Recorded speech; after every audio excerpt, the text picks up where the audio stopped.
Las opiniones vertidas en este espacio son de exclusiva responsabilidad de quien la emite y no representa necesariamente el pensamiento de la producción. Traigo un amiguito que te quiero presentar. Él se llama Atona Eshu. Sí. Atona Eshu es como un cantarito y tiene energías.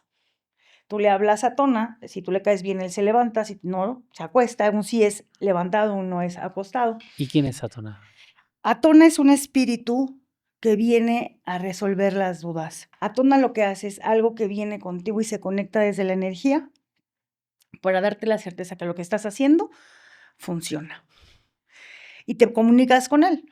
No es como un medium, él solamente dice sí o no. Y como viste, le decíamos que si era jueves o domingo y él no responde. Sí. Y cosas como estas tú puedes decir, ¿y qué tiene? Te voy a prestar para que lo agarres, para que veas que no tiene nada. Hola, Atona. ¿Me saludas, por favor, Atona? Wow. Mi agresor fue mi tío.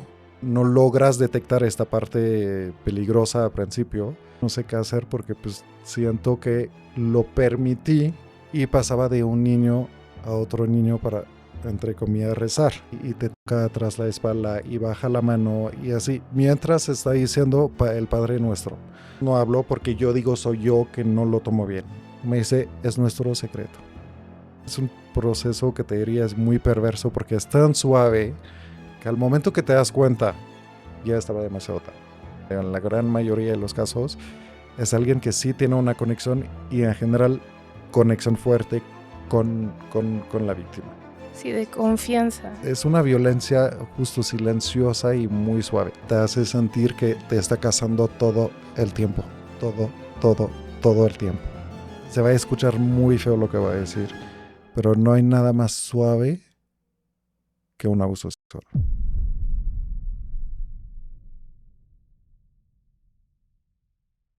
Bienvenidas y bienvenidos al Sistema, un espacio en donde a partir de historias reales exploramos el sistema de justicia. Alguien podría estar viviendo abuso sexual infantil en este momento y no saberlo, o uno de sus seres queridos.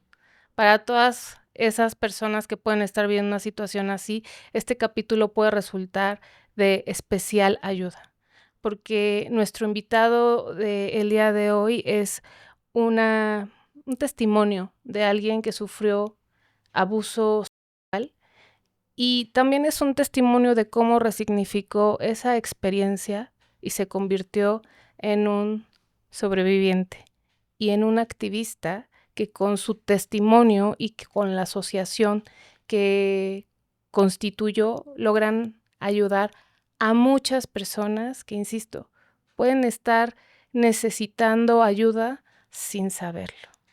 Cédric, muchas gracias por haber aceptado venir a este espacio. A ti por la invitación, muchas gracias. Tú viviste a una edad muy corta abuso sexual infantil. Cuéntanos de tu experiencia. Mira, mi experiencia fue, mi agresor fue el cuñado de mi mamá. O sea, es decir, fue mi tío y aparte mi padrino. O sea, entonces desde ahí hay doble carga así de como autoridad conmigo. Mi historia empezó por lo que recuerdo, porque tengo toda una parte de mi infancia que tengo medio borrosa. Entonces, por lo que me acuerdo, por los 10, 11 años, más o menos por ahí. Entonces, fueron abusos que empezaron, como digo, de lo que me acuerdo a esta edad y que siguieron hasta mis 17 años, que es cuando pude hablar. Entonces, fueron 6 años que casi cada vez que lo veía, pasaban los abusos. Y era, si quieres, con su perfil, ahí toma todo sentido la palabra depredador. O sea, porque es alguien que te hace sentir que te está cazando todo el tiempo. Todo el tiempo. O sea, es decir, vas de un lugar a otro, él está siempre atrás. O sea, entonces como que no tienes tanta libertad, se puede decir, y no fueron años en cuales pude tener un cierto tipo de refugio cuando estaba con él. O sea, es decir, que los abusos empezaron muy leves, entre comillas, porque al principio son abusos que empiezan con caricias así, pero de nada más en la pierna así. O sea, nada, entre comillas, nada tan y tan grave, se puede decir. Y aparte son caricias así que hacía enfrente de todo el mundo. Entonces, a la vista de todos. Entonces, tú cuando eres chiquito, o sea, no procesas lo que está pasando por varias cosas, porque yo decía, pues, primero, si hay gente enfrente, pues no es nada malo, porque no me va a hacer daño enfrente de otras personas. Y cuando digo otras personas, son mi mamá, otros tíos, mi papá, mis primos, sus hijos, enfrente de cualquiera. Entonces, no logras detectar esta parte peligrosa al principio. Y la otra parte que te diría es, ¿cómo es tan sutil? Al principio no detectas, no te prende los focos rojos así, y mucho menos cuando tienes 10 años. Cuando tienes 10 años no piensas en mi tío me quiere hacer daño. O sea, no es algo que procesas y aparte, más como niño, o sea, mucho menos lo ves como agresión porque siempre hablan de le pasa a las niñas, pero no a los niños. Y de ahí, si querés, fue subiendo poco a poco, pero muy suave. O sea, al final es un proceso que te diría es muy perverso porque es tan suave que al momento que te das cuenta, o sea, o al menos al momento que yo me di cuenta de lo que estaba pasando, ya estaba demasiado tarde. O sea, ya había pasado tantas cosas que yo ya no puedo, no, o sea, como trampa, ¿sabes? Pues ya no sé qué hacer porque pues siento que lo permití, entre comillas, durante tantos años que ahora si hablo, pues a fuerza van a decir, pues sí, pero tú lo permitiste tanto tiempo, entonces ¿para qué hoy hablas? ¿Sabes? Y fueron abusos y que es que, como te decía, empezaban con caricias así muy leve, muy sutil, si puedo decir, y poco a poco va subiendo de grado, es decir, que en mi familia siempre los veranos íbamos de vacaciones y compartíamos una casa de familia en donde todo el mundo convive con todo el mundo y son varias familias en la misma casa. Y él cada noche, él era alguien que era muy católico, que hasta hacía bromas, se hacía broma de, oye, es que él todo el tiempo la iglesia y todo el tiempo que la religión y todo. O sea, nos burlábamos un poquito de él por esto. Entonces, cada noche él usaba esta imagen que tenía para decir, pues me voy a despedir de los niños, les voy a desear buena noche y ahí vamos a rezar. Entonces, eso fue el pretexto de la dinámica siempre, que subía a la recámara cuando ya estábamos en la cama, porque aparte éramos varios niños en la misma recámara, y pasaba de un niño a otro niño para, entre comillas, rezar. Lo que no veíamos, o al menos yo al principio no veía, es que en esos momentos en cuales estábamos rezando, en mi caso, seguía otra vez con las caricias y te toca atrás la espalda y baja la mano y así, mientras está diciendo el Padre Nuestro. Entonces, te hace un cortocircuito en la mente porque se hace, oye, que, o sea, hay un punto en el cual dices, no, ahí sí ya no es normal. O sea, no me está abrazando, por decir algo. O sea, ya iba más allá, o sea, sí entra en una zona que no me pone cómodo, pero sigue rezando. Entonces, o sea, como niño estás, o sea, son dos opuestos totalmente que no logras procesar. Y yo me acuerdo de cuando pasaba conmigo y después que eran sus hijos, y cuando pasaba yo veía la pared, si quieres. O sea, ni siquiera, entre comillas, no ponía realmente atención, sino veía la pared y esperaba que pasara, literal, así. Y de hecho es chistosa la anécdota porque en la pared había una tela que viene de Oaxaca que mi abuelo había traído y todo esto pasó en Francia. Entonces como que yo así lo veo como destino, ¿sabes? Desde ahí ya veía México. Pero pues sí, o sea, después lo veía pasar con los otros primos y yo buscaba ver si estaba pasando lo mismo o no. o sea, ¿sabes? Buscaba un sentido de normalidad, se puede decir, para decir, no, pues es normal, si lo hace con el otro, pues yo me apanico solo, ¿sabes? Como que ese tipo de pensamientos que intentas racionalizar porque dices, es demasiado para mí, pero si veo que el otro pasa igual, es que pues yo me estoy poniendo loco para nada, ¿sabes? ¿Y en qué momento te das cuenta que no es normal y que no te hace sentir bien? Mira, que no me hace sentir bien, me doy cuenta relativamente temprano, pero de todas formas no hablo porque yo digo soy yo que no lo tomo bien. O sea, no es que él está haciendo algo mal, sino todo el problema es yo, ¿sabes? Hasta que como a los 16, 15, 16 años, prendo la tele y ahí veo literal al azar. O sea, prendo la tele y veo esto y veo una figura negra así en la pantalla, que era la forma de hacer todo anónimo que sigue hoy en día, que era literal la silueta, la voz cambiada, etcétera. Y no sé por qué me quedo viendo. O sea, me llama la atención esa forma de anonimato y todo, y digo, pues, ¿de qué está hablando para no enseñar la cara? Y ahí era un hombre que contaba que lo habían visto.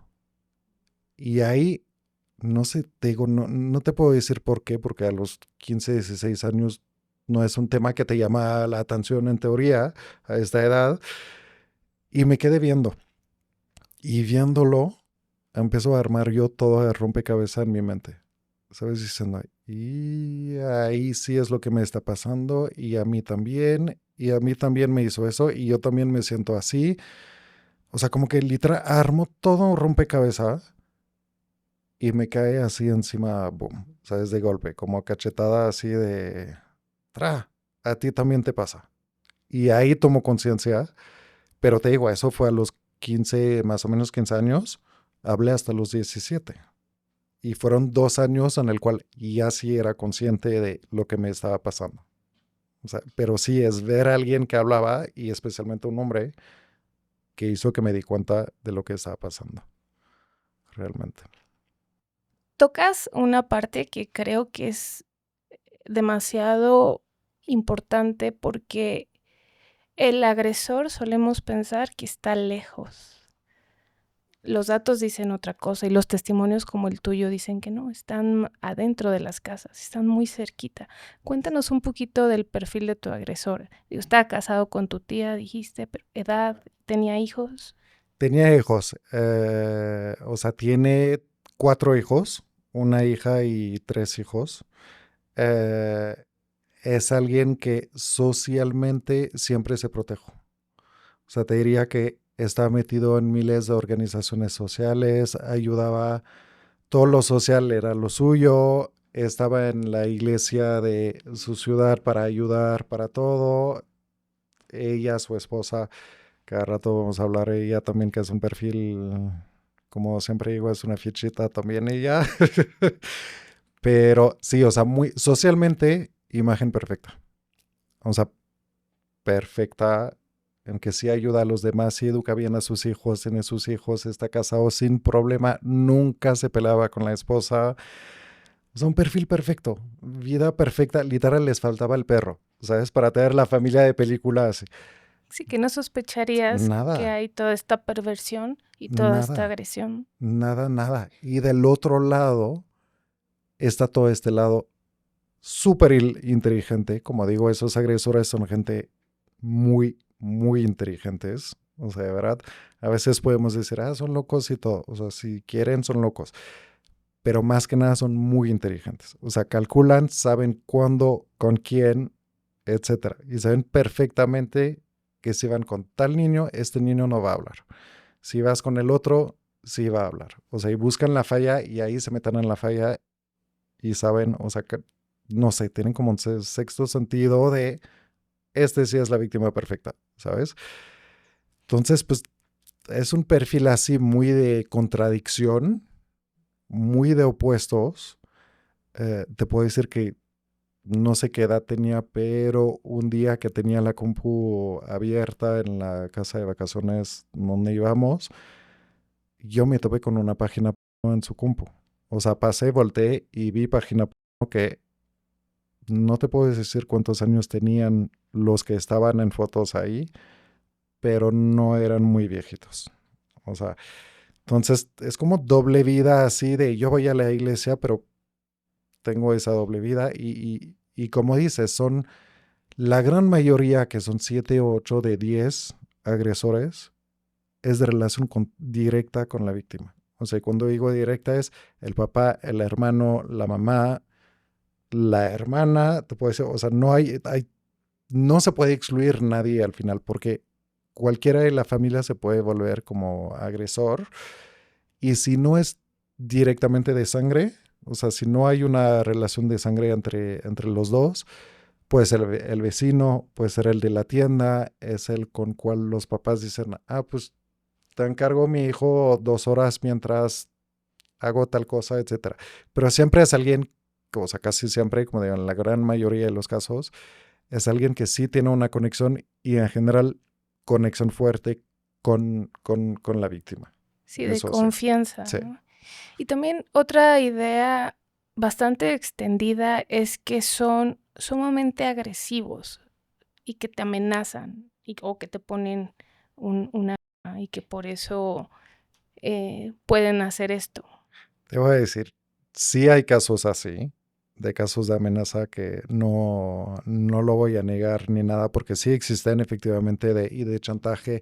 Más que te diría, más que amenazas con los niños, va con chantaje, ¿sabes? De si no lo haces, pues va a pasar esto, ¿sabes? Como este juego. Lo que a mí me sorprende mucho es que en las películas, como dices, es un poquito de película la idea que tenemos. En las películas siempre vemos que amenaza, que violencia, que hay gritos, que es un lugar oscuro, que donde no hay nadie, que le tapa la boca, etcétera. O sea, imágenes así en películas siempre lo vemos así. Te puedo decir que es todo lo contrario. No sé si en la mayoría de los casos, pero fácilmente en la mitad de los casos es todo lo contrario. No hay, se va a escuchar muy feo lo que voy a decir, pero no hay nada más suave que un abuso sexual. Porque no se lo hace con violencia, es todo muy sutil, es todo muy calculado. Plantean un entorno muy perverso y después ya. Entonces como que es mucha manipulación psicológica antes de armas, cuchillos, etcétera. O sea, que es una violencia justo silenciosa y muy suave. Obviamente, como te digo, hay casos que sí son con violencia, etcétera. No lo nego. Pero sí, o sea, estamos muy equivocados también en pensar que es únicamente estos casos. O sea, no, que aparte no todo el mundo tiene una pistola en la casa o cosas así. O sea, No, y que se aprovechan de que las infancias están en desarrollo y entendiendo sí, el mundo para poder disfrutar de su silencio, beneficiarse sí. de su silencio. Cedric, ¿a quién es a la primer persona que le puedes contar lo que te está pasando y cómo sales de ahí? La primera vez que hablo no sale tan bien. Te voy a decir, lo hablo justo a los 16 años, que ahí yo estaba en el mar con 2 primos míos con cuales estaba muy cercano, no sus hijos, pero 2 primos, y con él. Y él ahí bajo el agua ya empieza otra vez como a tocarme, etcétera. Entonces, o sea, como digo, es permanente. O sea, de este perfil pesado, ¿sabes qué? Esas de ya suéltame. O sea, ya deja de estar atrás todo el tiempo. Entonces, el agua en el mar, donde el agua no estaba tan transparente como en México, regalado para él. O sea, no se veía nada bajo el agua. Y entonces pasa este episodio y ahí yo les cuento a mis primos. Les digo, oye, ¿ustedes también, o sea, hubo cosas raras bajo el agua o no? O sea, porque él jugaba a tirarnos, sacarnos del agua y aventarnos, ¿sabes? Pero casualmente conmigo, pues cuando era mi turno, pues antes pasaba la mano, etcétera. Entonces les digo a mis primos, oye, no había cosas raras bajo el agua y todo, porque a mí sí. O sea, sí hay cosas que no estaban bien ahí. Y mis primos me dicen, no. O sea, no hubo nada raro de o sea, ¿de qué hablas? Y yo digo, no, sí, o sea, metió la mano en mi traje de baño y todo, o sea, estaba muy raro. Y a ellos no. Entonces ellos me dicen, no, pues sabes qué, es que con el agua, con la piel, pues resbala, seguro se le resbaló la mano bajo el agua, y, o sea, no fue a propósito, etcétera. Entonces la primera vez que habló fue esto, y ahí lo tapó porque digo, pues otra vez yo me imagino cosas que no son. O sea, y de ahí no lo hablo. Y la segunda y última vez que lo hablo fue el año siguiente, después de un abuso que fue mucho más fuerte. Y ahí, si quieres, sale de la recámara y me dice, o sea, se voltea, literal la puerta en la mano, y me dice, es nuestro secreto.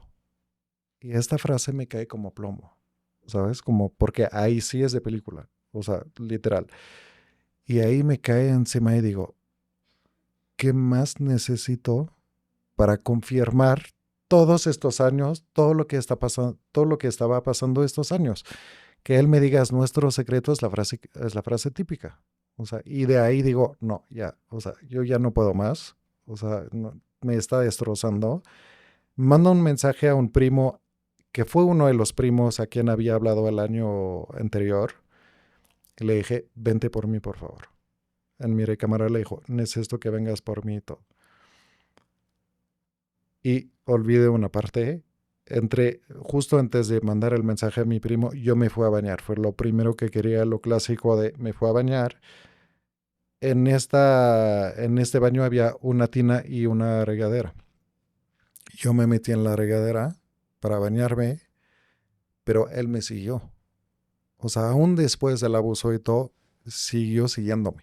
O sea, se puede decir. Y me dice, ¿no te molestas si me baño contigo, o sea, en el mismo tiempo que tú?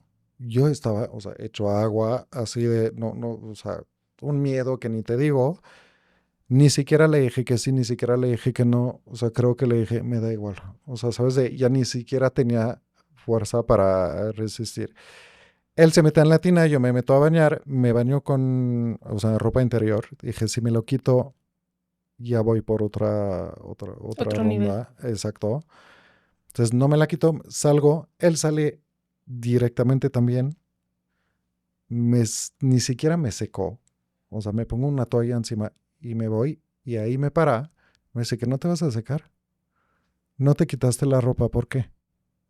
Y yo así, no, es que nunca, le digo así, nunca me la quito porque lavo mi ropa así, o sea, una cosa literal estúpida, pero fue lo primero, o sea, fue lo primero, digo estúpida porque pues quién se va a bañar con ropa para lavar su ropa, o sea, no tiene sentido, pero fue lo primero que salió. Mejor no te vas a secar Que no más. quieres discutir, Ajá, quieres irte de ahí. exacto, o sea, fue así. Y yo, no, ya estoy bien. Yo ya nunca, y me acuerdo perfecto, le digo, nunca me secó. O sea, así de, déjame ir porque no me voy a secar aquí y todo. Y ahí sí me regreso a la recámara y mandó el mensaje justo a mi primo. Y le digo, sube ahorita. Así sin explicar nada. Con suerte este primo subió al minuto. O sea, directamente subió. Porque como digo, los abusos siempre había alguien en casa. Entonces, o sea, imagínate el ambiente de te están abusando, en la recámara de enfrente está su esposa, las dos puertas, una así enfrente, las dos puertas abiertas, la esposa que está ahí y tus primos que están abajo. O sea, es como de, no conectas las piezas, la verdad. O sea, y de ahí mi primo llegó, me encontró, o sea, en estado de shock total, yo temblando, no podía hablar, llorando, o sea, de mal, mal, mal. Le dije, es que no te puedo contar qué pasó. O sea, y él le, ¿qué pasó? O sea, cuéntame. Y yo, es que no puedo porque está al lado. O sea, él está, ni siquiera le dije qué pasó. O sea, le dije, es que aquí no puedo porque hay gente al lado. Me dijo, ok, toma tu ropa, ponte tu ropa y salimos. Le dije, gracias. Es todo lo que necesitaba de sácame de ahí. O sea, y de ahí sí me creyó porque me dijo, pues es que sí, ahora sí me acuerdo que el año pasado dijiste esto y sí habías hablado de que había cosas raras y todo. Le dije, pues sí.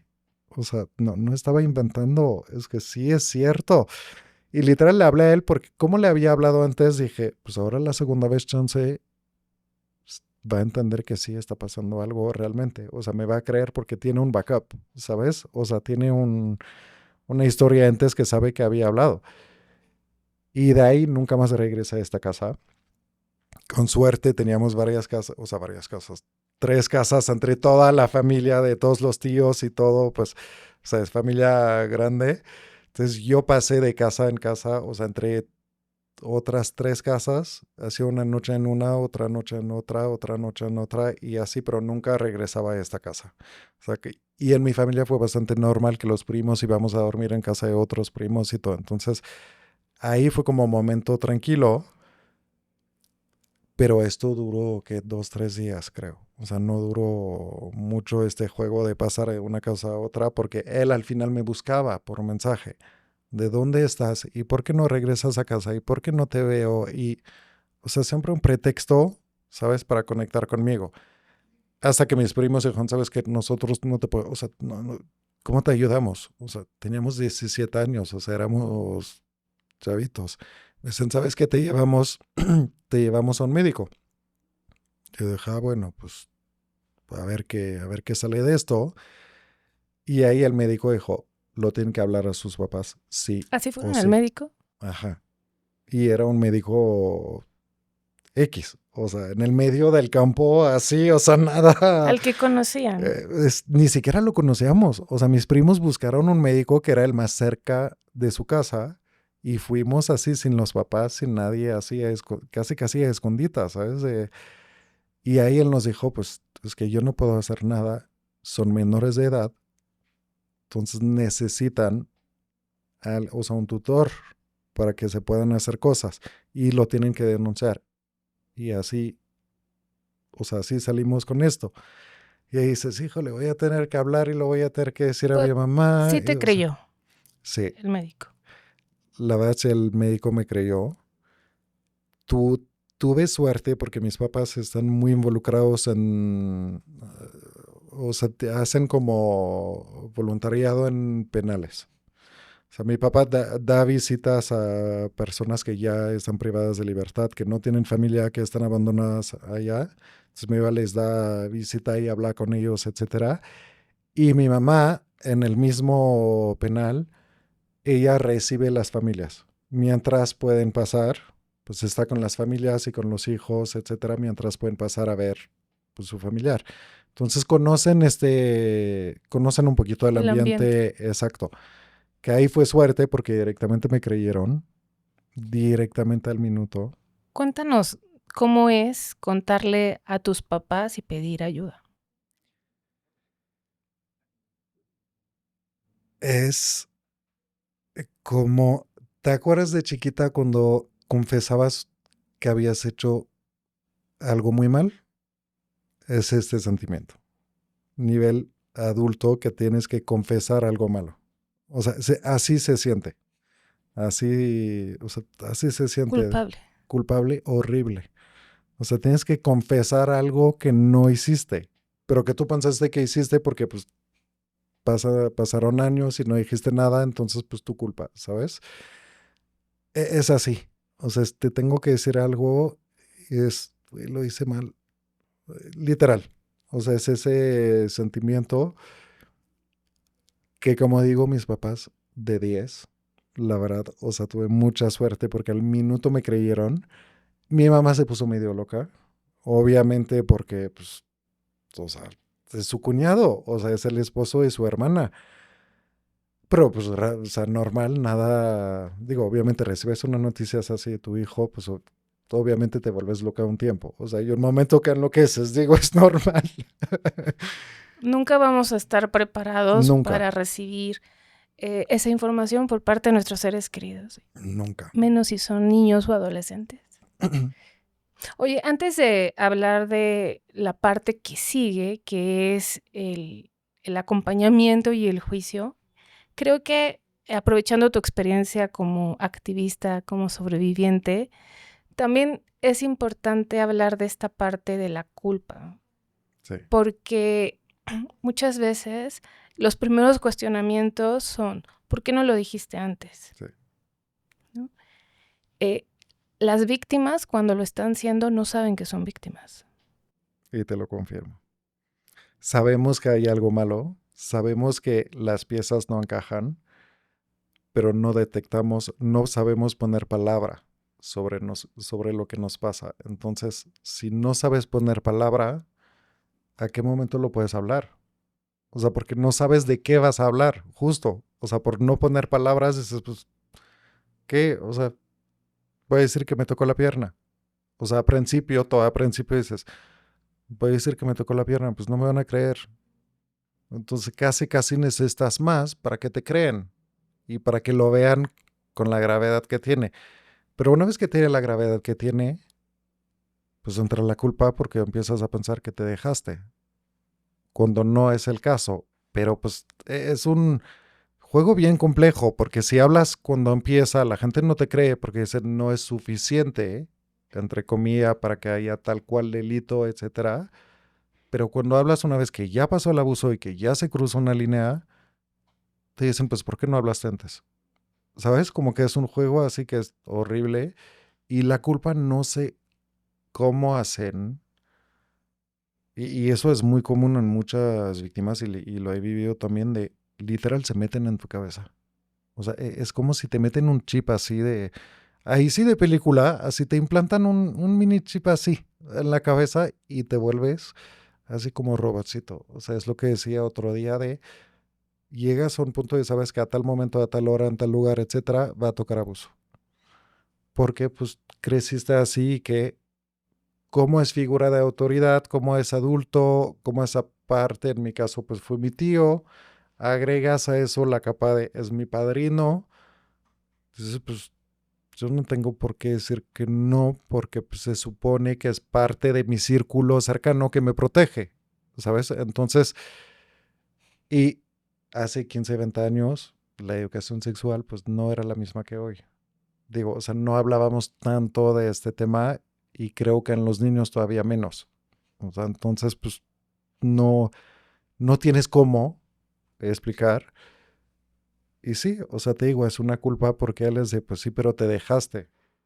Pues sí, pero no hiciste nada. Pues sí, pero no moviste. Pues sí, pero, o sea, y Sí, entonces ahí es de, pues sí, yo tengo la culpa. sí, O esto sea, lo hemos escuchado en muchas víctimas, esta sensación de que ellos toleraron, por no haberlo dicho antes, ajá. los hace que se hundan un poquito más en la situación y se tarden a veces en pedir ayuda, porque ya se sienten responsables de lo que hizo el otro, ¿no? Y no es que no quieres pedir ayuda, o sea, porque adentro estás gritando por recibir ayuda. Es que no tienes las herramientas. O sea, literal, no tienes a quién. Y como te digo, en caso de historias como la mía, en cual los abusos pasaron también enfrente de otros, pues dices, si los otros estaban aquí, es que no hay problema. O sea, ¿sabes? Es como si, no sé, o sea, te abusan enfrente de personas y esas mismas personas se supone que son las que te van a poder ayudar. Entonces, pues si ellos no dijeron nada en el momento, pues ¿qué va a pasar si les digo? Van a decir, pues no pasa nada, tú te lo inventas loco y etcétera. Yo O sea, estaba ahí y no pasó eso. exacto. O sea, y como te digo, me agarraba así de la talla enfrente de gente, pero la mano ya la bajaba. Entonces la gente de enfrente no veía. O sea, para la gente de enfrente nada más me tenía de la talla. Pero yo decía, oye, ¿que no ven? O sea, que no ven lo que están pasando ahí enfrente, literal enfrente de ustedes, pero no ven. O sea, entonces como que, o sea, por más que quieres hablar, o sea, es muy complicado de No, hablar. y es muy difícil pedirle a un niño, a una niña, incluso a un adolescente, por eso Ajá, son adolescentes, porque todavía adolecen de cosas que se necesitan para poder nombrar estas cosas y rechazarlas. exacto. Y una vez, Cedric, que le dices a tus padres y que estos te dicen vamos a presentar una denuncia, que te toca vivir ya como en el juicio. Ahí te voy a decir, odio decirlo, pero es la realidad, desafortunadamente. Está la parte del abuso que tiene un lapso de tiempo. Si, ponte tú, un abuso dura 5 minutos. O sea, no hay cifras, pero yo te digo como ejemplo. sabes que a los 5 minutos ya se acabó y ya. Y entre comillas estás libre y ya tú regresas, intentas regresar a tu vida más o menos normal. La justicia no te suelta. O sea, es todo el tiempo. O sea, ahí no son 5 minutos, en mi caso fueron 6 años. Entonces, y desde el principio, si quieres, yo a los 17 años llegué pues, al equivalente del MP en Francia. Me encierran en un cuarto, creo que hacía 2 metros sobre 3, o sea, un cuarto chiquito, o sea, o ponte tú 2 sobre 1,50 tal vez, o sea, cabía un escritorio y casi nada más, o sea, una cosa chiquita.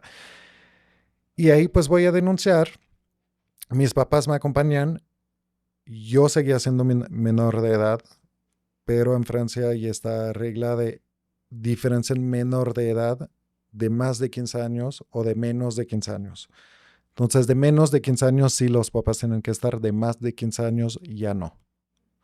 Entonces, ahí me sueltan allá. No es opcional, no te preguntaron si O sea, querías ahí no estar me asistido. preguntaron. No.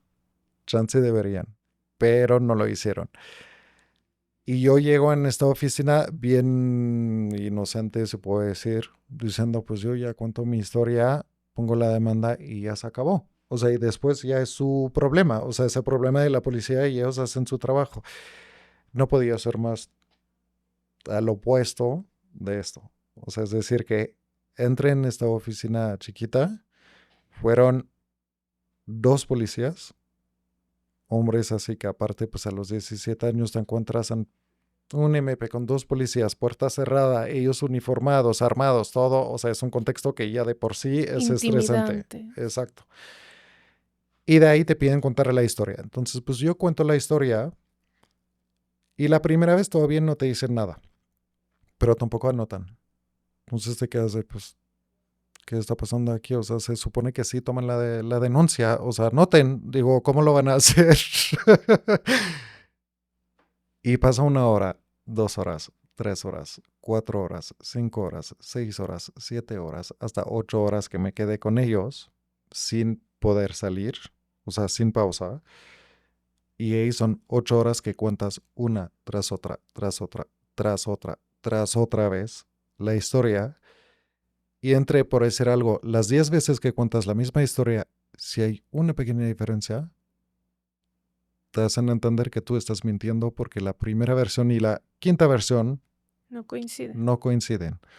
Cuando sí coinciden, nada más lo dijiste de otra forma y agregaste otra cosa o no dijiste una cosa, entonces son 8 horas literal, o sea, yo que te diría de tortura psicológica, que aparte te dicen, hubo 2 preguntas a mí que me acuerdo porque pues, no me acuerdo de 8 horas de todas las preguntas que me hicieron, pero me preguntaron si, y ahí ves que es también muy perverso el juego de los MP, es que me dijeron, ¿sabías que le gustabas a tu tío?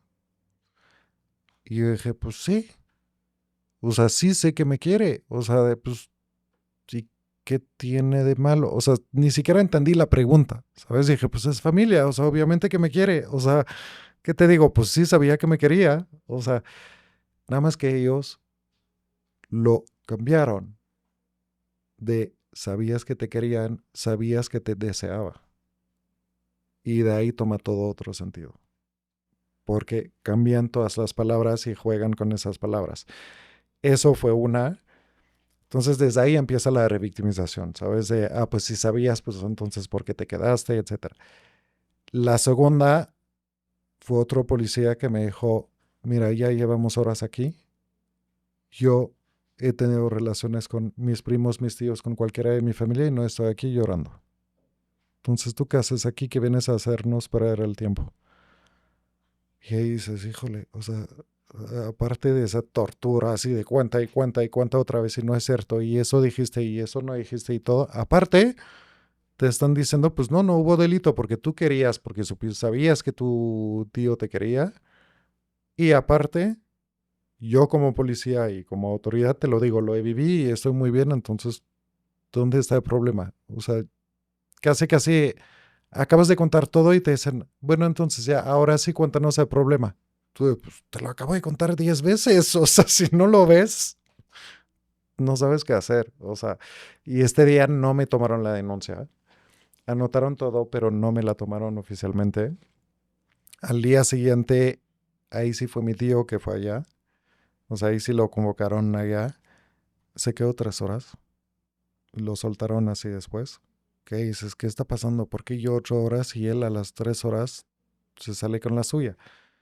Yo regreso al tercer día, que duró como 6 horas, creo. Ahí sí me toman la denuncia. Pero imagínate, fueron 14 horas en 3 días y 14 horas de interrogatorio como si yo era el culpable. Y él, 3 horas. Y sale libre así. O sea, desde ahí, desde los primeros días, Están como... es un infierno. Literal. ¿Y por qué tarda 6 años el juicio? Tarda tanto porque, o sea, hubo varias cosas. La primera vez cerraron la carpeta, dieron carpetazo de ya no pasó nada y ya. Entonces ahí hubo otros varios meses para que se reabre la carpeta para comprobar de que sí realmente hay algo que investigar ahí. La segunda fue porque cambiaron las oficinas y se les perdió la carpeta y ni siquiera avisaron. O sea, es porque hay un momento que mi abogada dijo, oye, pues, ¿por qué no hay noticias de esto? Pero pues perdieron la carpeta, entre comillas, en la mudanza. Y porque hubo varios, o sea, yo entre todos los peritajes, etcétera, que me hicieron, yo todo salía a mi favor. O sea, que no mentía, que no, o sea, todo, literal, todo bien. Él salía todo mal, pero así que si yo hice la primera, salió bien. Él hizo la primera suya, salió horrible, pero así de mal, mal, mal. Es que dijeron que representaba, o sea, sí tenía un alto grado de peligro y alta probabilidad de abusar otra vez. Es lo que salió y que tenía doble vida y que, o sea, muchas cosas así que no pintaba a su favor, la verdad. Pero pues lo que hizo perder tiempo es que él pidió otro peritaje para confirmar lo mío. ¿Peritaje en psicología? Ajá. Entonces, pues otra vez te dan cita, pero la cita te la dan 3 meses después. O sea, para hacer 3 peritajes así psicológicos se tardan 9 meses. Nada más para tener esto. O sea, entonces como que tarda, tarda, tarda. Y aparte hubo otro caso de otro primo que habló. Él, pero de historia que llevaba 20 años que no había hablado Con el mismo agresor. con él mismo. Ajá. Este primo perdió a su papá muy temprano y toda la defensa de él fue, es que fue tu papá. Pero tú no te acuerdas, pero fue tu papá, te estás mezclando, fue tu papá que te violó a los 4 años. O sea, literal fue esto su defensa. Pero pues entre que había prescripción, que no había prescripción, que las dos carpetas iban de la mano y todo, pues se tardó muchísimo. Y Francia, pues puedes poner, la carpeta puede estar o en el lugar del delito, o sea, en la zona del delito o donde tú estás domiciliado. O sea, hay las dos opciones. Entonces, también el tiempo de que llevamos la carpeta donde yo vivía, pues no es como que te lo mandan así por correo y ya en 2 días lo tienen. No sé qué hacen ahí, pero pues se tarda como 6 meses. Pues entonces tarda y tarda y tarda así todo el tiempo. No suena tan diferente de cómo funciona en México. Más adelante podemos hablar de eso ya en tu trabajo que haces como activista y como consejero de muchas personas que están atravesando por eso, pero ¿nunca te hicieron saber cuáles eran tus derechos como víctimas? O sea, esta primera intervención se trató de sacarte información Sí, sin prepararte respecto de que es normal tener confusión e imprecisiones. nunca. Nunca. Siempre fue, si cambias de versión es porque lo estás inventando y tienes mala memoria para mentir. Siempre fue así. O sea, nunca nadie me explicó que podías tener recuerdos borrosos, que podías contar tu historia en un orden que no tiene ni pies ni cabeza y literal. O sea, yo contaba mi historia, no tenía ni pies ni cabeza. No porque era falso, sino porque no estás en un estado para poner todo en orden. O sea, entonces cuentas algo, te acuerdas de otra cosa, regresas en el pasado, te regresas en el presente. O sea, es un infierno, la verdad. Que son recuerdos traumáticos. Exacto. O sea, entonces como que no los tienes ni claros, o al menos no sabes cómo expresarlos de forma clara, o son recuerdos borrosos. Y sentir que hay algo que está mal no es prueba de delito. Entonces puedes decir, pues es que en este lugar me acuerdo que hubo algo muy mal y todo, pero tienes blackout total. O sea, esto no es delito. Entonces como que te dicen, pues qué bueno, te acuerdas de una mala sensación, ¿qué hacemos con esto? O sea, ¿sabes? Nadie te explica. Primero no, o sea, no te explican cómo se hace una denuncia. Desde ahí, o sea, en la parte técnica y todo, no te explican el proceso. Y segundo, no te explican tu propio proceso, o sea, lo que te va a pasar a ti. Es decir, que vas a salir y vas a decir, híjole, olvidé decir esto y olvidé decir eso y debería de haber dicho esto, etcétera. Eso no te lo dicen. Y el tercer punto que no te dicen, que ahí sí, con suerte mi mamá me lo dejó y me acuerdo perfecto, me dijo, no firmas nada que no hayas leído 3 veces. Y me dijo, si tienes que cambiar una palabra, les dices que la cambian. Fue el mejor consejo que me dieron y el único consejo que me dieron, porque yo la denuncia la leí el día que la puse formalmente. Era un desastre, pero era un desastre. O sea, era de, lo leías y leías de que como sabía que me quería, pues no había problema, que como no había hablado, pues sí me gustaba porque sabía que me gustaba, que yo lo quería y que entonces pues yo no, o sea, una denuncia que estaba hecha, perdóname la expresión, pero con las patas. O sea, literal con las patas, que iba todo en contra de mí, todo. Y por eso también se tardó tanto, porque pues yo recordando lo que me dijo mi mamá, pues les hice escribir todo. Me odiaron por eso. Me odiaron y me lo hicieron, o sea, me lo hicieron claro, de que yo estaba dando lata y todo. Pero dije, pues ni modo. Es el único consejo que tuve de mi mamá. Si me dijo, no firmas nada y checas todas las palabras, y si hay una palabra que no te va, pides que la cambien, lo haces. Entonces dije, pues ni modo, es todo lo que tengo. Es todo lo... O sea, era lo único a lo cual me podía agarrar.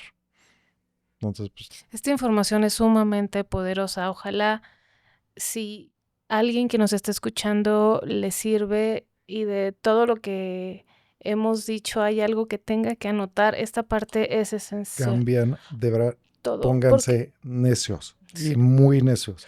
Por más que digan, no importa, es un detalle, sí importa. Importa porque es su historia, es su derecho a que se escriba tal cual pasaron las cosas, como las personas las recuerdan, y porque luego esto va a ser usado a su favor o en su contra. Exacto. ¿No? Cuando avance el juicio, la información de donde parte todo, o sea, todo se vuelve lo que quedó escrito y lo que se dijo.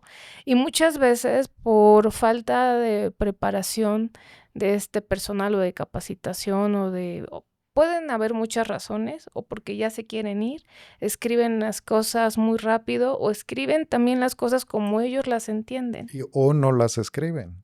O sea, eso me ha pasado también, cosas que desaparecía, que no lo escribían. Porque no les parecen detalles importantes. Exacto. O que no quieren dar seguimiento, entonces mejor quitamos este detalle y así ya no hay seguimiento con esta carpeta, va a ser carpetazo, ya no hay nada en la carpeta y ya. Entonces esta parte me parece muy importante destacarla y insistir. Las víctimas tienen derecho a que su denuncia y su relato de cómo vivieron las cosas se escriban tal cual, las están expresando, y una vez que lo leen, si no están de acuerdo, tienen derecho a decir que no, que así Y no. de verdad que la gente se ponga necia. O sea, no importa si el personal y los Se van a MPs enojar. Exacto, pero no importa.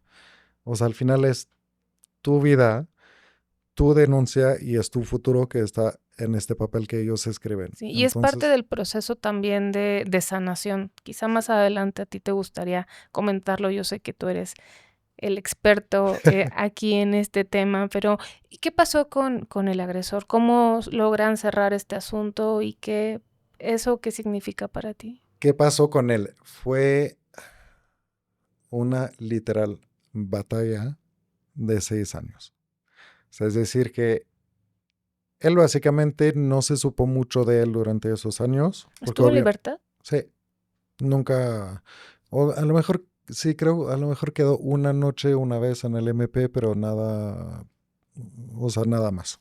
No fue por el tamaño de la carpeta cuando ves que hubo otro a los 4 años, que ahí sí fue violación así con penetración a los 4 años, que mi primo cuenta de que sí le sangraba, de que no podía caminar después y todo, o sea, sí la carpeta estaba, sí había material, él no estaba libre, totalmente libre, eh, siguió su vida como normal, él estaba seguido, de hecho, por lo mismo por un psiquiatra, porque él sí sabía perfectamente que tenía este problema, entonces iba a ver un psiquiatra desde antes para esto, estaba medicado para esto, para que se quede un poquito Tranquilizar. más quieto, se puede decir, que al parecer pues, no funcionó muy bien.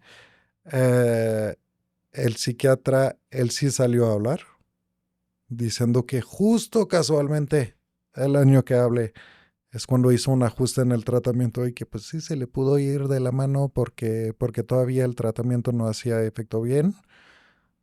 Eso fue la defensa del psiquiatra y el psiquiatra sin conocerme, él se dejó ir como gordo en tobogán. O sea, fue Cedric, mientras Cedric se lo inventa todo, nunca me ha visto ni siquiera la cara. O sea, así. Así de, fue ataque sobre ataque sobre ataque. Yo por el mismo tiempo sigo en la escuela, intento tener un parecido de vida de adolescente de mi edad. O sea, es decir, que empiezas a salir de adentro, empiezas a tomar, etcétera, porque pues el proceso fue de mis 17 a los 23. Entonces tuvo 5 años de, pues ya era mayor de edad y podía, entre comillas, hacer lo que quería, ¿sabes? Pero 6 años en cual te dicen, no sales demasiado de adentro porque si no te van a ver como un perdido de la vida. No tomas demasiado porque si no van a decir que eres alcohólico y que entonces no sé qué y que bla, bla. O sea, no seas adolescente para que en el juicio eso no demerite tu testimonio de lo que te pasó años antes. Ujú. O sea, es de, no, no, tú quieres recuperar tu vida porque hay un momento que tienes que, pues, digo, el tiempo sigue pasando, entonces, pues ya, pero cualquier paso que das, te lo echan en la cara y se lo agregan a la carpeta y todo. Es como, ven, estaba borracho, ven, otra vez borracho. Se va, o sea, que aparte, o sea, yo soy gay. Entonces era de, pues ven, se va adentro gay. Entonces significa que, pues no hay problema porque era con su tío que es hombre, entonces pues todavía más lo quería, más lo buscó. Pero O sea, ¿cómo se puede utilizar información de la vida íntima de las personas posterior al hecho en el que cometen? cambian todo. O sea, y es siempre lo que digo, la misma inteligencia que ponen para abusar, y te hablo de inteligencia muy alta, o sea, para manipular, para todo, es la misma que van a poner en su defensa. Nada más que la van a usar de otra forma. Entonces, pues, Y una relación muy desigual, ¿no? muy Contra desigual. un adulto contra un adolescente. Exacto. Y un adulto que tiene una vida social en apariencia perfecta y un niño que era muy promedio en la escuela, que aparte era medio afeminado de chiquito, me gustaba la moda, era muy tímido. O sea, entonces, ¿quién tiene la razón? Cedric, pero ¿eso qué tendría que ver con la Nada. valoración de un hecho, de un delito Nada. en agravio de un niño? Nada, nada. Nada. Estoy totalmente de acuerdo. Absolutamente nada. Entonces, toda tu adolescencia y tu entrada al mundo adulto, no solamente tuviste que ocuparte de atender un juicio cuando ninguna persona tendría a esa edad que estar al pendiente de lo que pasa con el juicio de su agresor y además cuidándote para que esa información no te jugara en contra. Sí. Y hay un momento que te digo, explotas. O sea, no puedes cargar con tanto. De joven, sé que tuve todo el apoyo de mi familia y todo, pero al final, pues tú eres el punto clave, o sea, de este proceso. Entonces tienes una presión enorme. No te dejan vivir, pero sí tienes que recuperar tu vida. Entonces es un conflicto interno enorme también tú contigo mismo. Y hay un momento que explotas. Y dices, no puedo más. Y ahí es cuando pasa el primer intento de suicidio que tuve, de un día que no podía más, estaba llore, que llore, que llore en la noche. Marco a mi papá por teléfono. Estaba en la casa, pero le marqué por teléfono. O sea, No te podías mover. exacto, o sea, estaba ahí de no puedo salir en mi recámara. Le marco, le digo, necesito ayuda, no estoy bien. Y mi papá, y no le echo la culpa, me dice, Cedric, duérmete, lo vemos mañana. Porque era como la 1 de la mañana o algo así. Y ahí digo, ya no hay nadie, o sea, nadie ni nada me puede ayudar. Así yo lo percibo, que no fue el mensaje de mi papá, pero pues así lo percibí. Y ahí me recuerdo perfecto, o sea, tenía medicamentos, agarré los medicamentos, agarré una botella de alcohol, o sea, y desperté y dije, chin, ¿por qué desperté? Literal me acuerdo, o sea, no le di lo suficientemente fuerte. Que es realmente lo que sientes. O sea, es duro decirlo, escucharlo, pero es lo que te pasa, despiertas y dices, híjole, no, otra vez ya otro día, ¿sabes? Llego a la escuela, ahí me desmayo en la mañana, porque pues el cuerpo pues no aguantaba todo lo que había tomado, pero pues ya ahí llegan los bomberos, que en Francia pues llaman los bomberos o ambulancia, pero es más o menos lo mismo, me llevan al hospital, me ponen, o sea, me inyectan no sé qué, no sé qué, y de ahí salgo en la noche. Que ya dijeron, no, o sea, no hay tanta medicina, no se tomó tanto, o sea, su vida no está en peligro, entonces puede salir. Me dejan salir, sigue el proceso y todo, y otra vez recaes. O sea, porque no puedes de tantos ataques de...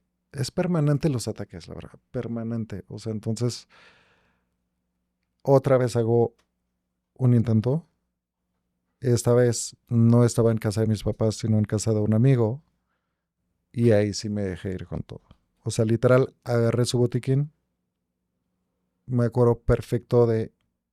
Saqué todas las pastillas y no estoy dando consejos. O sea, lo preciso porque es importante. O sea, no lo hagan, de verdad. O sea, pero o sea, es la realidad. También creo que hay un momento que hay que decir cómo pasan las cosas, desafortunadamente, hasta que acabe todo el botiquín.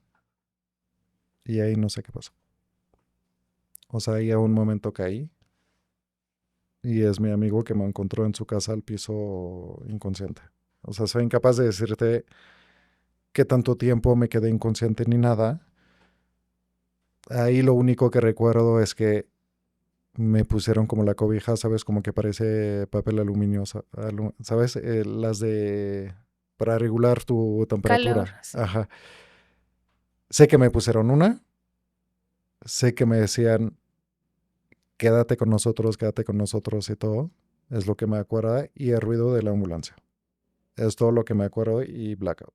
O sea, y desperté creo 2 días después. En ahí sí, pues servicio de psiquiatría, en un hospital, en una recámara, o sea, así de rejas en las ventanas y todo. O sea, y ahí sí. Cedric, pero creo que si de algo no te tienes que preocupar es aquí en este espacio de que se entienda que estás dando consejos. Creo que si algo no hacemos en este espacio es eso, y creo que lo valioso de tu testimonio es que a pesar de que tú en tu relato a veces dices, a mí solo esto, porque a mi primo le pasó esto, que es más, como una agresión te puede llevar durante 10 años de tu vida, incluso teniendo el apoyo de tu familia y pues el aparato de justicia trabajando para poder asignarle responsabilidades a estados que no son lineales. O sea, la sanación de una persona no es así, Y ¿no? tampoco es así, ¿eh? O sea, es Exacto. así. O Sí, sea, de extremos. ya llegaremos a en qué momento te vuelves sobreviviente, pero yo creo que ese es el valor de de contar esto con este cuidado de decir, pues parecería ser que ya está, ya presentaste una denuncia, ya está trabajando el sistema de justicia y no. No. ¿En qué momento se acaba? ¿Se acabó en algún momento esta inestabilidad emocional? Tuve muchísima suerte. Tuve un psicólogo que no sé cómo, literal, hasta la fecha estoy en contacto con él. No como terapeuta, pero estamos en contactos. Me aguantó todo. O sea, cuando te digo todo, fueron sesiones que no quería hablar, sesiones que no iba, sesiones que no le pagaba, sesiones que desaparecía, me escribía, no contestaba ni nada. O sea, me aguantó todo. Literal, fue el peor en terapia, así para un psicólogo, fue el peor. Paciente. Así, peor paciente, pero nunca me soltó. Eso sí, nunca me soltó. Él creo que me tomó como desafío también, o sea, profesional de, no, este niño sí lo voy a sacar adelante. Entonces, pues, te digo, todo este proceso de terapia y él conocía todo ese sistema de justicia, porque justo estaba enfocado en trauma, etcétera. Entonces, toda esa parte la sabía explicar perfectamente bien y sabía cómo decir, cómo explicar las cosas al ambiente legal. Entonces, eso fue un apoyo enorme. Pero pues acaba después cuando tienes el juicio. O sea, y ahí el juicio es ¿Y otra... cómo fue eso? ¿Qué sentencia le tocó? Mira, este juicio no fue a puerta cerrada porque no fue lo suficientemente grave para que sea a puerta cerrada. Entonces, pues venía quien quería. Que ahí también es algo muy duro porque dices, ¿por qué esa persona que no conozco qué hace aquí? O sea, ¿qué tiene de atractiva mi historia, sabes? O sea, dices, ¿tú qué? O sea, es mi intimidad, mi historia, no tienes por qué estar aquí. O sea, entonces es un ambiente muy raro porque tienes tu familia, pero hay desconocidos, pero, o sea, hasta vinieron 2, 3 eh, periodistas, etcétera, y dices, ¿esto qué? O sea, no es un circo, o sea, es mi historia, ¿sabes? Pasa el juicio y durante el juicio otra vez sí te piden explicar y te piden contestar dudas y te piden...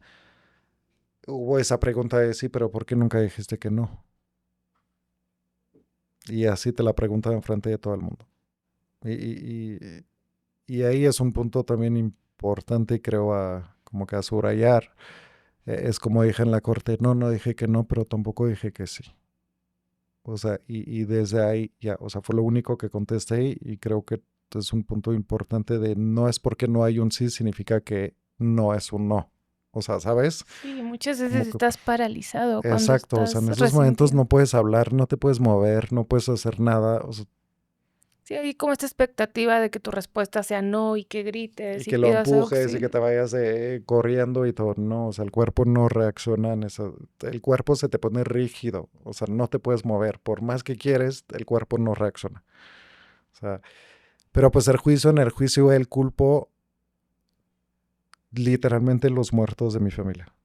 O sea, literalmente. Es decir, que para el caso de mi primo, culpó a su papá que estaba muerto. Dijo que él no se acuerda bien, pero que era su papá que lo violaba. Con su mamá que estaba en la corte. O sea, entonces imagínate mi tía así, o sea, el dolor que se siente para ella ver que el acusado culpa a su esposo que se murió. O sea, es un dolor horrible para ella. Antes de mí, mi mamá tuvo otro hijo que falleció al mes. Entonces, él culpó a este hijo porque dijo, es que la mamá está loca, porque nunca hizo el duelo de su hijo y entonces pasa sus problemas a su hijo y por eso el hijo me denunció. O sea, así de macabro, o sea, de, sí, híjole, de perverso, literal. O sea, de así jugando con los y con todo esto. O sea, fue a hacer juicio, pero que sí gané. Al final sí lo gané. Lo gané a la mitad, te diría, porque justo este límite de los 15 años, él sabía perfectamente que no tomaba muchos riesgos con la parte de los 15, 16, 17 años, porque legalmente es menos grave. O sea, porque eres más consciente del consentimiento y todo. Entonces, era menos grave abusarme entre mis 15 y mis 17 años. Él ahí reconoció que hubo algo sexual entre él y yo. Antes de los 15 años no reconoció nada, negó todo. ¿Y cómo negó todo? Pues la justicia dijo, no, pues es que no hubo nada, entonces todo lo de antes de 15 años no se condena. Y lo condenaron nada más para los últimos 4 abusos, que fue lo menos grave. Yo literal pensaba que iba a ir a la cárcel, porque te digo, la carpeta estaba ya bien cargada o sea, de abusos y todo entre la mía y la de mi primo. Pues la de mi primo hubo prescripción, entonces pues no se pudo juzgar, pero sí influyó bastante con mi caso. Fue condenado, te voy a decir, tuvo una multa, o sea, una reparación. Pongo entre comillas reparación porque pues el dinero no repara, por más que pensamos que sí, no repara el dinero, ni siquiera de secreto en el monto. O sea, creo que nunca lo dije, pero pues no, o sea, me tuvo que pagar el equivalente de 300,000 pesos. Pero 300,000 pesos, pues no te repara nada. O sea, no hay un monto que que puedes decir, mi dolor cuesta tanto. O sea, no lo puedes hacer. Y es dinero que yo literal no quería, porque para mí es dinero sucio, todo lo que viene de él es algo que no quiero. Entonces es dinero que quemas. Literal, o sea, te deshaces de este dinero lo más rápido posible. No es como que vas a invertir y que no. O sea, lo tiras así a lo, perdón, a lo estúpido. O sea, es dinero que quemas. Fue condenado, tuvo 2 años de restricción, o sea, conmigo que no se me podía acercar durante 2 años. Creo que estaba a menos de 2 kilómetros, que creo que también refleja un poquito el peligro pues de él. O sea, no fue prohibido acercarme a 100 metros. O sea, pusieron 2 kilómetros ya para asegurar bien. Tuvo 4 o 5 años de seguimiento psicológico, pero adivina quién le dio el seguimiento psicológico. Su psiquiatra, Su psiquiatra. el que se El le fue mismo al que lo niño en defendió. juicio. O sea, entonces, ¿qué dices? ¿A qué sirve un seguimiento con un güey que te defiende? O sea, no va a servir de nada. Y Sí, con el que te tuvo justifica. el mismo que me atacó a mí es el que se supone lo va a reponer un poquito bien. O sea, no tiene pies ni cabeza. Y tuvo 4 o 5 años igual prohibido cualquier actividad con niños. Que eso se me hace un poquito pantalla de humo porque pues nadie va a checar si hace actividad con niños. O sea, que oficialmente, por ejemplo, no podía ser maestro. Pero pues, ¿quién lo va a checar? O sea, y esto sí sigue vigente. A la próxima denuncia que tiene en su contra, el mínimo que va a tener son 5 años de cárcel. Eso sí está escrito, que si hay otra denuncia, Ok. se gana 5 años de cárcel Ok. de plano. Ok. Por reincidencia. Ajá. Que hubo después del juicio. A los 2 años. También en contra de un familiar. No, porque ella es muy inteligente. Sabía que en la familia pues no se podía hacer nada porque pues ya estaba quemado en la familia. Entonces lo que hizo es que fue como casa hogar, o no sé cómo lo dicen aquí, pero recibió migrantes en su casa. Y eran jóvenes ¿Niños? de 17, 18, así. Y hubo 2, y se supo que los 2 sí fueron abusados por él, que no denunciaron porque no tenían papeles. Y entonces no quisieron que los expulsaron por meter demanda y todo, pues dijeron, no, mejor no denunciamos. Pero que sí sí se supo y sí fue después del juicio. O sea, es decir, que no entiendo bien. O sea, no no se ubicó. O sea, Sí, la sentencia no les sirvió no le sirvió para nada, la verdad. Cedric, decías al principio de la plática que te gustaría comentar algo de tu tía. Sí, mi tía, te voy a decir,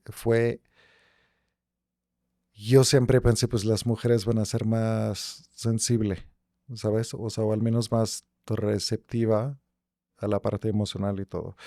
que es idea buena, mala, lo que sea, pero pues, yo crecí con esta idea. Ella al final nos dimos cuenta que sabía todo y facilitaba los abusos también. O sea, es decir que a mí cuando me abusaba, ella estaba aquí, enfrente. O sea, el abuso pasa aquí, hay una puerta y ella está aquí. Entonces, sabía perfectamente lo que pasaba. En todo el proceso lo defendió.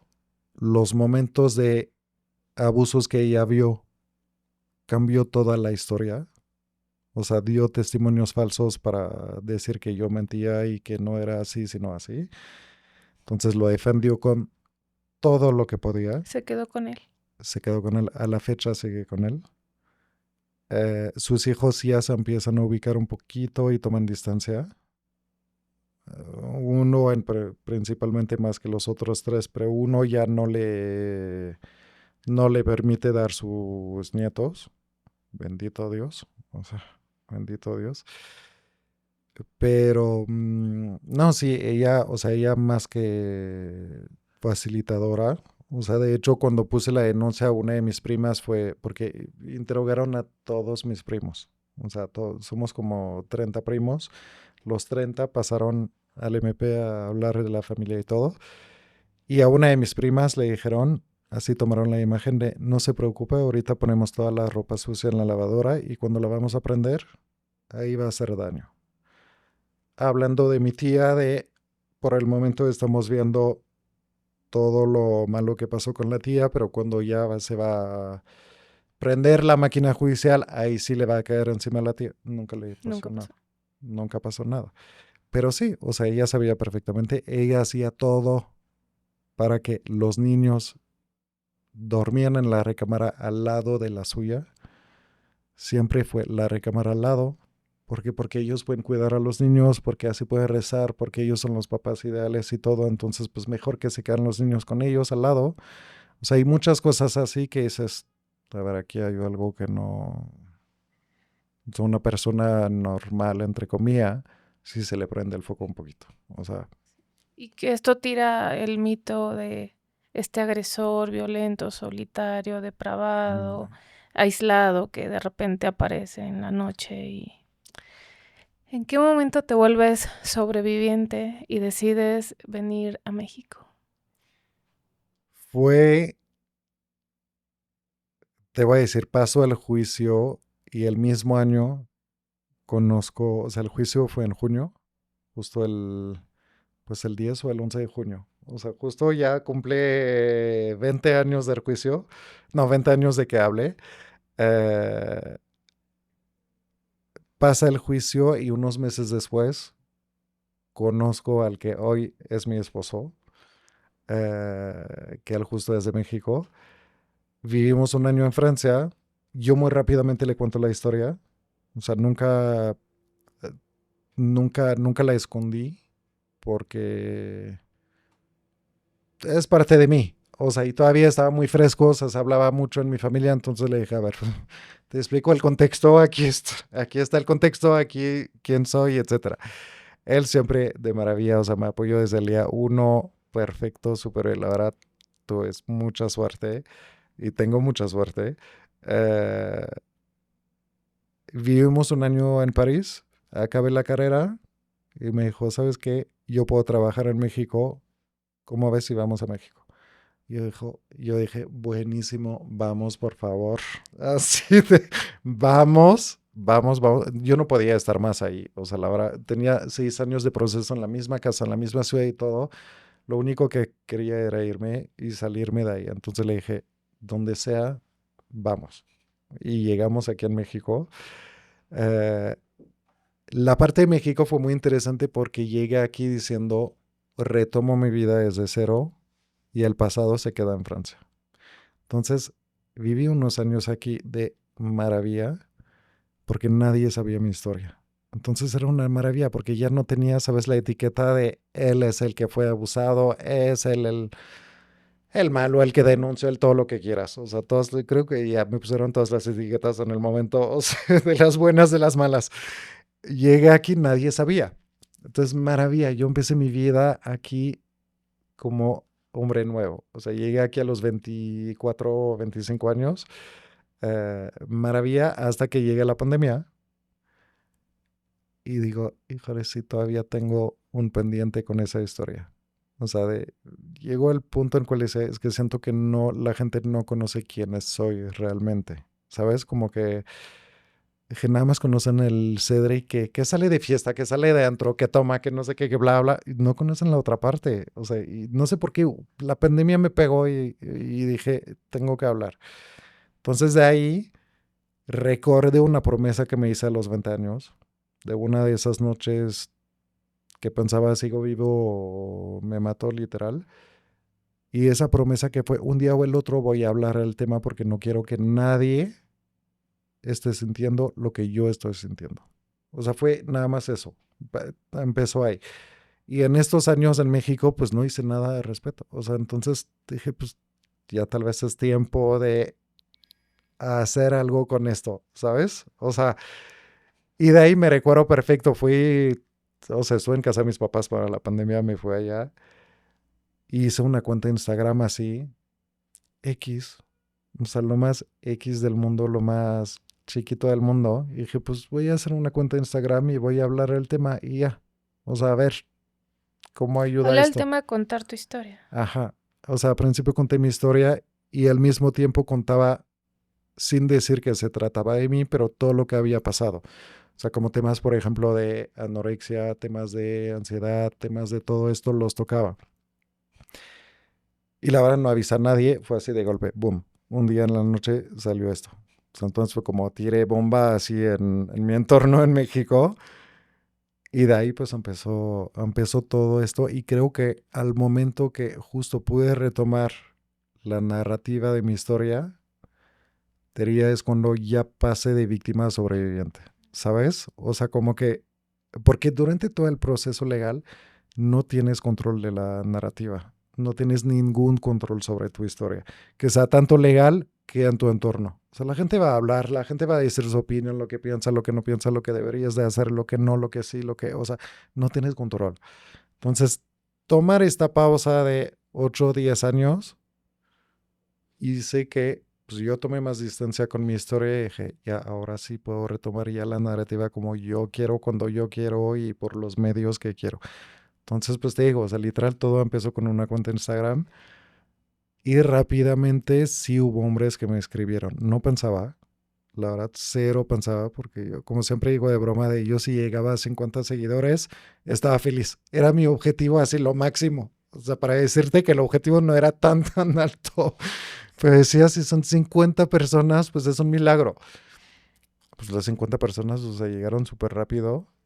Y Hombres que te dijeron, a mí me pasó lo mismo. no, o sea, te voy a decir, los primeros a apoyar esto, lo que hacía, fueron las mujeres. Es decir, las primeras que compartían el contenido, que hablaban del tema y todo, fueron mujeres.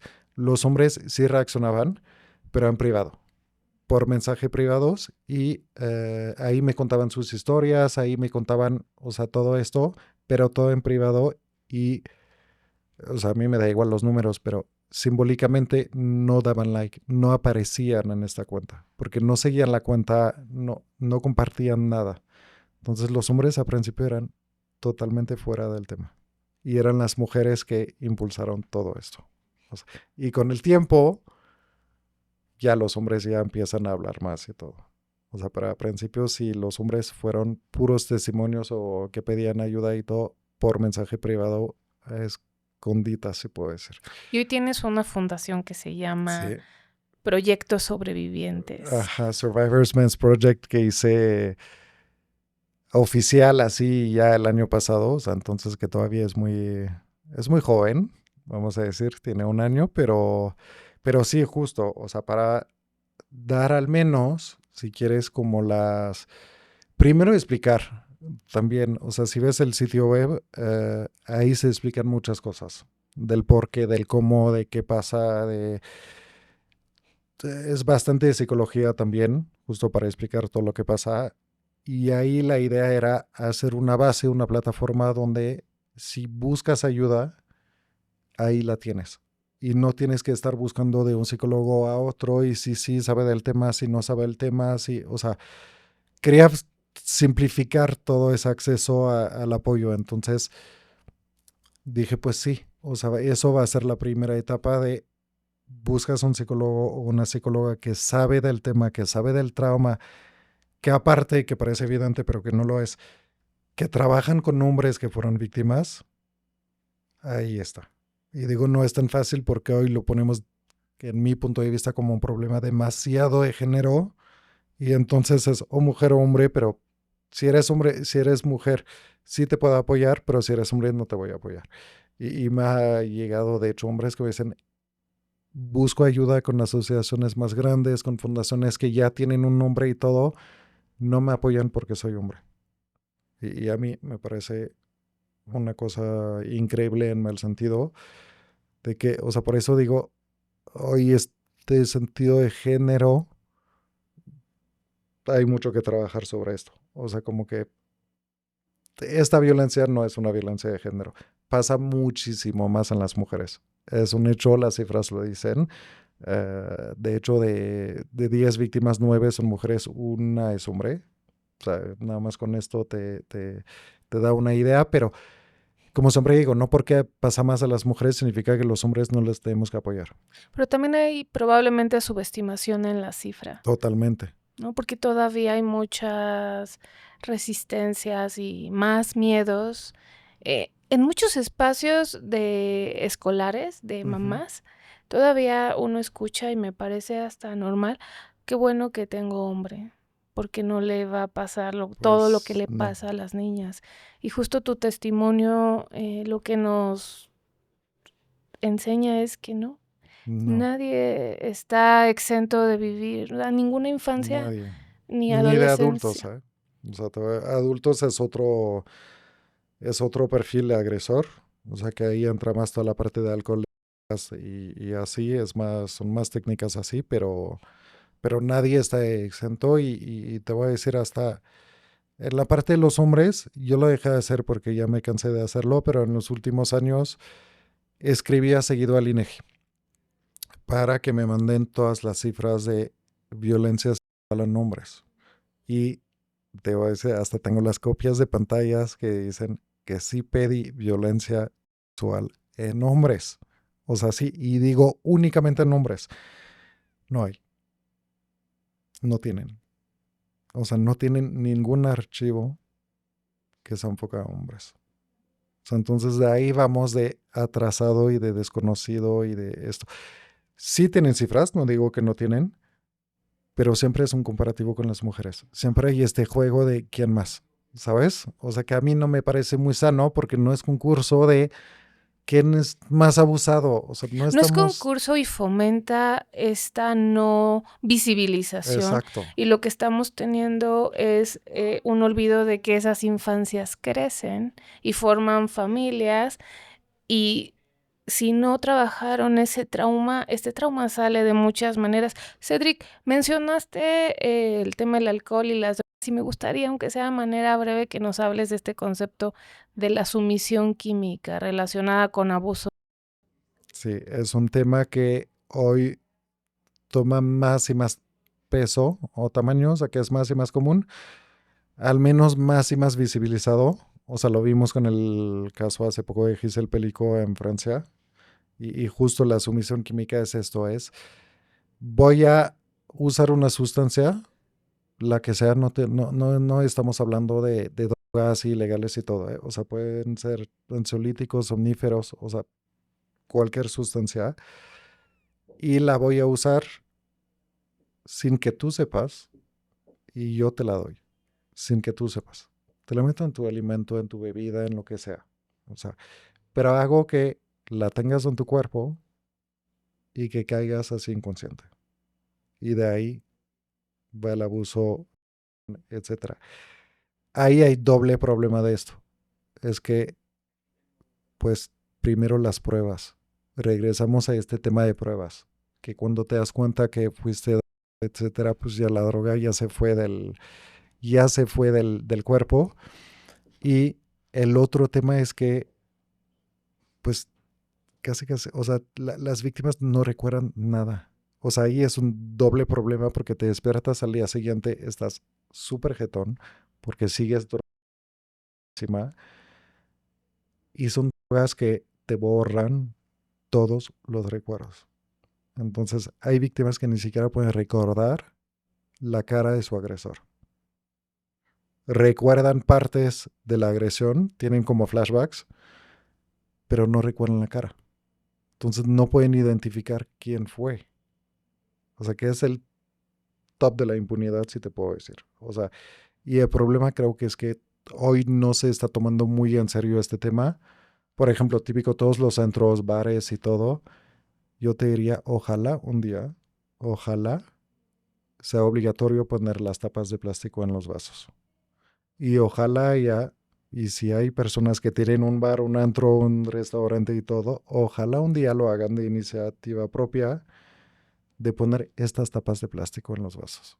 Porque ahí evita que te echan 3 gotitas de no sé qué, el polvito de no sé qué y todo.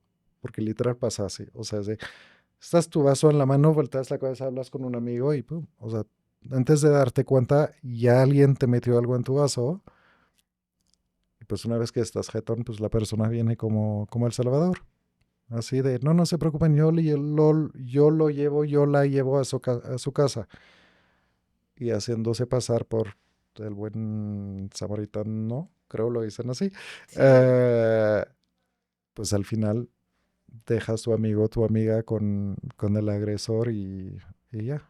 O sea, Sí, es un tema de pruebas, de recuerdos, de consentimiento, porque si sí, llega a haber algún tipo de recuerdo, lo que se alega es que fue consensuado, pero como tomaste tanto, no te acuerdas, exacto. ¿no? O sea, y ahí es muy, yo siempre lo digo de que quieras acostarte con una persona, pues es todo el derecho del mundo y con quien sea y con toda la tierra completa si quieres. A mí no me importa nada, disfruta, etcétera. Como adultos. Como adultos, exacto. Como adultos y con consentimiento y todo. El problema es que esto hace que pues tú no decides con quién. Porque estás tan drogado, tan drogada, que no decides con quién. Y creo que hay un momento como adultos, por más que queremos acostarnos en el momento con una persona, creo que si la persona está borracha, si la persona no está en su estado normal, hay que saber demostrar un poquito de autocontrol y decir, ¿sabes qué? Mañana nos vemos. ¿Sabes qué? Vete a dormir, ya regresa en estado normal. Mañana que estés normal, que ya no estás borracho o borracha, ya que no tengas lo que sea en el cuerpo, nos vemos. O sea, y creo que esto está al alcance de todo el mundo. Posponer un encuentro para evitar esas situaciones. 100%. Cedric, yo sé que eres un especialista, además, en datos, que manejas las cifras de este problema de abuso sexual infantil, especialmente en niños, pero te agradezco otra vez la generosidad de compartir tu testimonio, porque creo que esta otra manera de relacionarnos con el problema y con estas sutilezas y con esto sube y baja de emociones, de reacciones del sistema pueden serle de utilidad a alguien que, como decíamos al principio, puede estar teniendo a un niño muy de su entorno viviendo abuso sexual y no estarlo viendo. Puede alguien estarlo subestimando. Entonces creo que la generosidad de tu tiempo y de tu historia puede ayudar a muchas personas a que Espero. ayuden, estoy segura. Espero. Algo que quieras agregar, que sea importante para ti decir. Mira, diría 2 cosas. Primero, o sea, ya lo dijimos, pero lo repito, la mayoría de los agresores están en casa. O sea, entonces si un niño les habla del tío, del tía, de la tía, del primo, de la hermana, créenlo.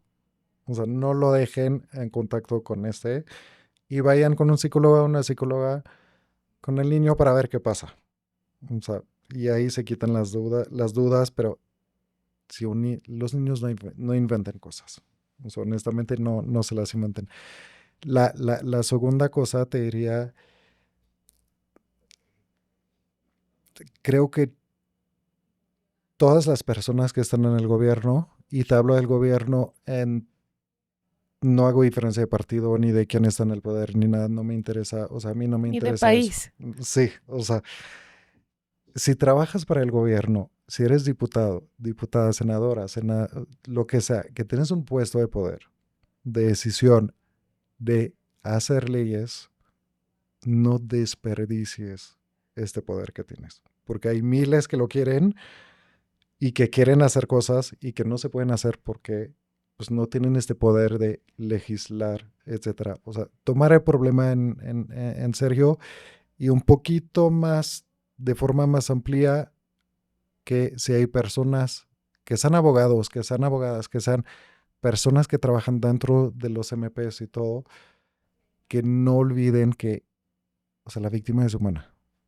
O sea, atrás hay mucho dolor, atrás hay trauma, hay todo esto y por más que es un tema que puede poner incómodo, tal vez, y todavía para los MPs y todo, que la gente que trabaja allá, pues, o en las fiscalías, se pueden poner incómodos con esos temas, trátenlo con humanidad.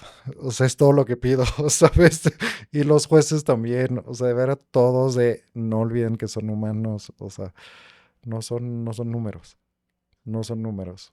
O sea, Cedric, ¿estás de acuerdo si ponemos los datos de la fundación, claro. de tu proyecto, por si alguien quiere conocer más del tema o buscar a personal especializado al que acudir, puedan consultarlo? Sí, claro que sí. Aprovecho diciendo, yo manejo todas las redes, justo por cosa de confidencialidad y todo, no quiero, ahí soy yo. O sea, si escriben y alguien les contesta, soy yo. De plano no hay otra. Todas las cuentas están con 10,000 contraseñas y todo, pero sí, en Instagram, que ahí es donde pongo, sí que es donde actualizo más la información, etcétera. Instagram está como Survivors Men's Project, en una palabra, .a.c. En Facebook, Survivors Men's Project. En X o Twitter, SMP, o sea, las 3 iniciales, _AC. Y lo más importante es el sitio web, que ahí la verdad hay muchísima información.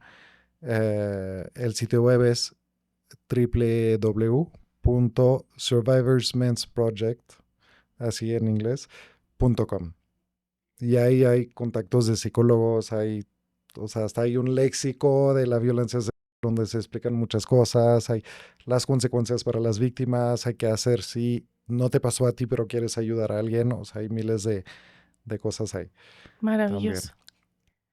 Pues tremendamente agradecida a toda la producción contigo, con tu tiempo. Muchas gracias a quienes nos acompañaron en este episodio hasta este punto. Si les gusta nuestro contenido, los invitamos a que se suscriban al canal si no lo han hecho y a que lo compartan con personas a quienes consideren que les puede ser de utilidad esta información. Nos vemos en un siguiente episodio.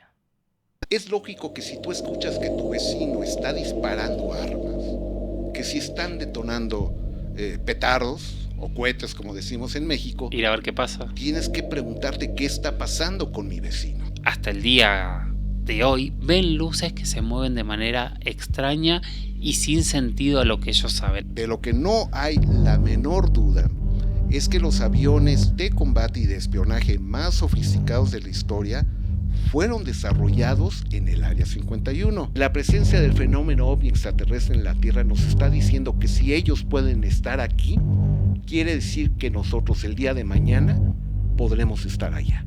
Si a mí me preguntas, ¿crees en Bob Lazar? Sí, señor, porque eventualmente su historia se fue confirmando poco a poco. A mí lo que siempre me ha llamado la atención y lo que yo discuto es por qué estos proyectos ultra secretos, ¿por qué son probadas en áreas civiles?